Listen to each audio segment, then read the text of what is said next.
சேலத்திலிருந்து பாமாயில் டின்களை ஏற்றிக்கொண்டு மேச்சேரி நோக்கி சென்ற வாகனம் தலைக்குப்புற கவிழ்ந்து விபத்து நிகழ்ந்தது. கூடுதல் தகவல்களோடு இணைகிறார் செய்தியாளர் திருமலை. இதனால் என்ன பாதிப்பு ஏற்பட்டுள்ளது?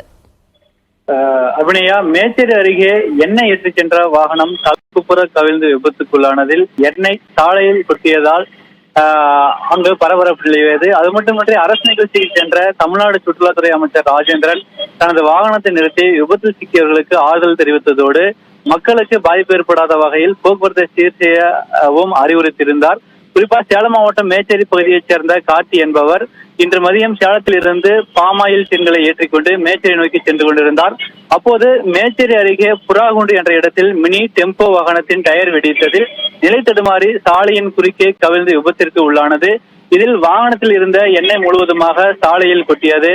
மேலும் வாகனத்தில் பயணம் செய்த கார்த்தி மற்றும் மனோ ஆகியோருக்கு லேசான காயம் ஏற்பட்டது.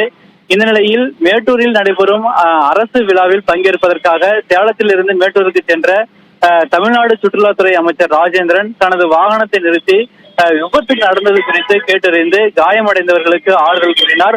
அது மட்டுமின்றி மக்களுக்கு பாதிப்பு ஏற்படாத வகையில் சாலையில்